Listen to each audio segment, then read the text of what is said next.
The best soldier in our regiment was Lieutenant Herman Braille. Braille's home was in Ohio. None of us knew him well, but our general liked him. Lieutenant Braille was a tall and handsome man. He had gray-blue eyes and long blonde hair. His shoulders were wide, and he had long legs. He always wore his best uniform, even when he was in a battle. He was a well-educated gentleman, and he was about 30 years old. Artists liked to paint pictures of soldiers who looked like Braille. Braille was either very brave or very foolish. He did not behave like other men. Soon after Braille joined our regiment, we fought a big battle. Men were killed on his right, and men were killed on his left. But no weapons injured Braille himself. He never tried to find a safer position. He walked or rode his horse slowly as the bullets and cannon shells flew through the air. Everyone noticed him. The fighting was terrible, but Braille did not care.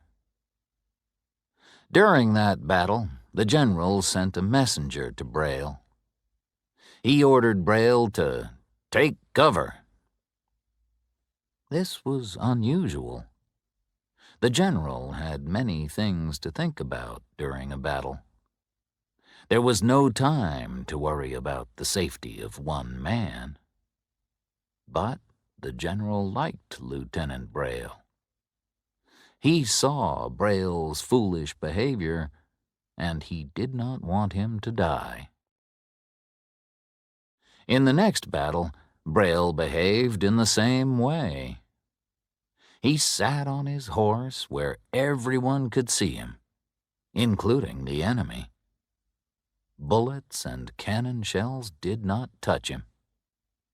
Braille stood like a rock in the center of the battle. He did not move, and nothing hurt him. After that, we decided that Braille was neither brave nor foolish. He was simply very lucky. The general also believed that Braille had good luck. So, Braille became his messenger. Other messengers were killed, but Braille was never in trouble. He always delivered the general's messages to our front line successfully. Our front line was often less than 100 yards away from the enemy. Our men lay flat on the ground as bullets and shells flew over their heads. But Braille did not lie on the ground, and he did not keep his head low. He simply walked up to the front line and delivered his messages to the officers there. Then he returned to the general to give his report. Other officers in our regiment spoke to him. "Don't be a fool, Braille," said one captain. "Take cover. Every enemy soldier is aiming his gun at you. Your head will be shot off." Braille smiled. "Thank you for that advice, Captain," he said. "If my head is shot off, you can say I told you so. I won't mind." The captain was killed in the next battle.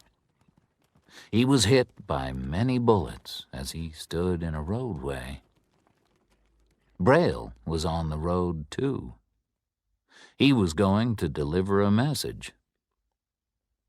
He got off his horse and pulled the captain's body to the side of the road. The enemy was still firing its guns. Braille placed the captain's body carefully on the ground. He put the captain's hat over his face.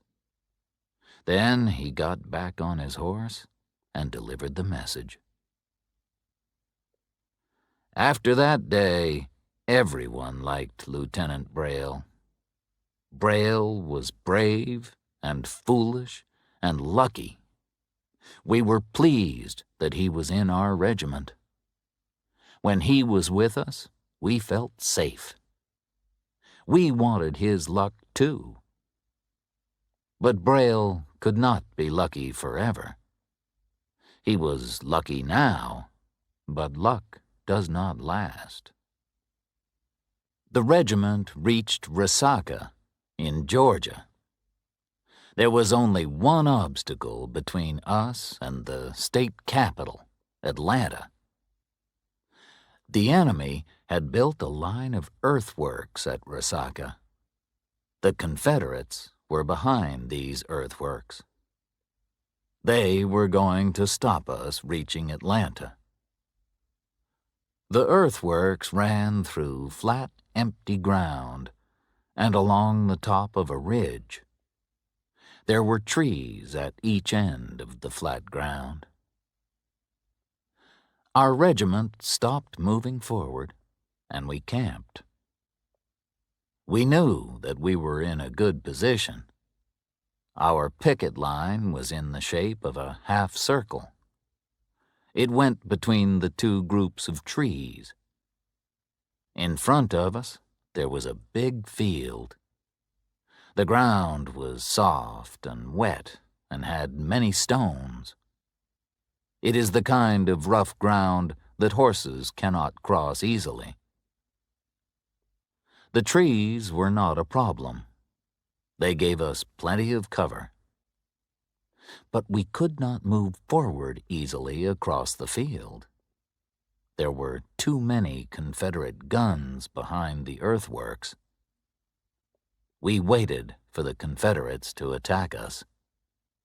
We expected them to attack at night. Our general was in the trees at one end of the half circle. He wanted to send a message to Colonel Ward, who was at the other end of our picket line.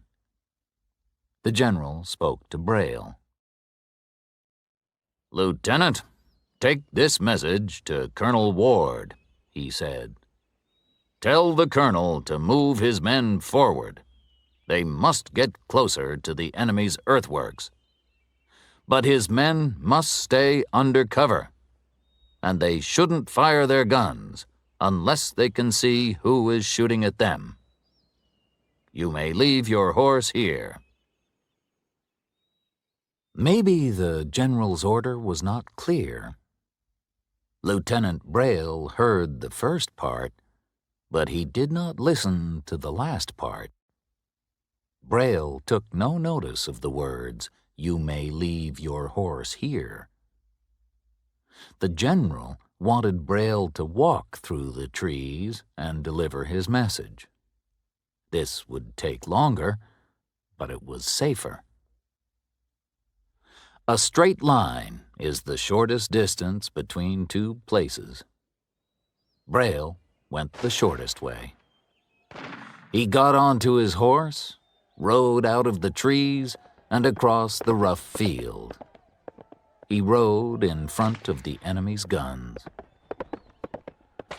"What is that fool doing?" shouted the general. "Stop him!" A cavalryman rode after Braille. 10 seconds later, both the cavalryman and his horse were dead. Their bodies were torn open by hundreds of bullets. Braille did not stop or turn around. He galloped his horse slowly across the rough ground. Braille was less than 200 yards from the enemy's guns. He smiled as he rode through the smoke and bullets. His hat was shot from his head, and his long blonde hair lifted and fell as his horse moved forward. Braille sat straight in the saddle. He was holding the reins gently in his left hand. His right hand was down at his side. He looked very handsome and brave and foolish. It was like a scene from a dream, not a scene from real life. Braille almost reached the trees on the other side of the field. Why had none of the bullets hit him? I do not know. But there was an obstacle that none of us had seen. There was a stream in front of the trees. Braille's horse could not jump across the stream. The stream was wide, and the water was deep. The horse stopped, and as soon as it stopped, it was shot. Braille and his horse fell to the ground. Braille stood up. He was all alone, and there was no cover. I will always remember that scene. The handsome lieutenant turned toward the enemy's guns, and he was hit by many bullets. Braille fell to the ground once, twice. Each time he stood up again. I will always remember the expression on his handsome face. He smiled. When he fell for the last time, all the Confederates stopped firing their guns. 4 men from our regiment walked onto the field. They followed a sergeant who carried a white flag. They picked up Braille's body.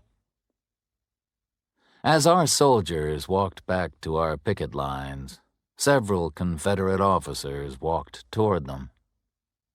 They took off their hats and helped our men to carry Braille's body. They carried Braille back to his own picket lines. The general gave Braille's belongings to the other officers in our regiment. He gave me a small book with a leather cover. It was Braille's notebook. "Remember Herman Braille," the general said.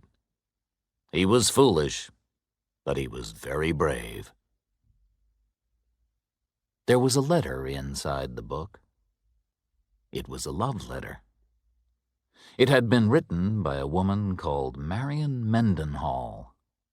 The address was in San Francisco. The last paragraph said, "Lieutenant Winters has visited me, but I don't want to see him again. He was injured in a battle at Virginia. He said that you were in that battle too. Lieutenant Winters told me that you weren't hurt because you hid behind a tree.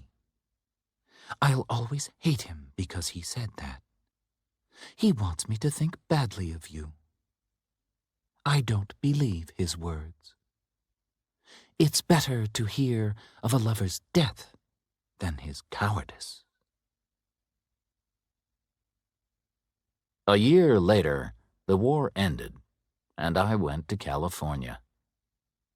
One evening, I visited Miss Mendenhall in San Francisco. I met the young woman in her fine house on Rincon Hill. Marion Mendenhall was beautiful and charming. Only a brave and handsome officer should be her husband. "You knew Lieutenant Herman Braille," I said. "He was killed at Resaca. I was in that battle. This letter was in his belongings. It's a private letter. I'm returning it to you."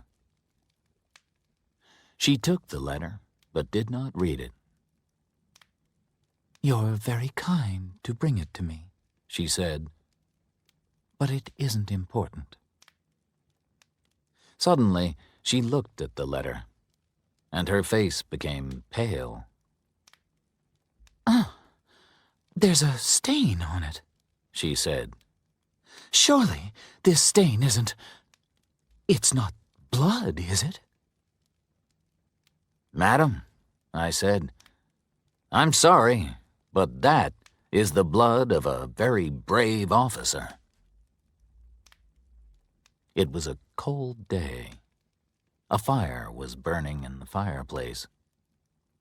Marion Mendenhall threw the letter into the flames. I cannot look at blood. It makes me ill, she said. How did Herman Braille die? I stood up. I was shocked. The letter meant nothing to Miss Mendenhall. But it had been written to a brave man who I had liked. I could not save the letter from the fire. It was completely destroyed. Miss Mendenhall repeated her question. How did he die? She asked. She turned her face toward me. The light from the burning letter shone in her eyes. Now her cheeks had become red. The color reminded me of the stain on the letter. She looked very beautiful. He was killed by a snake, I replied.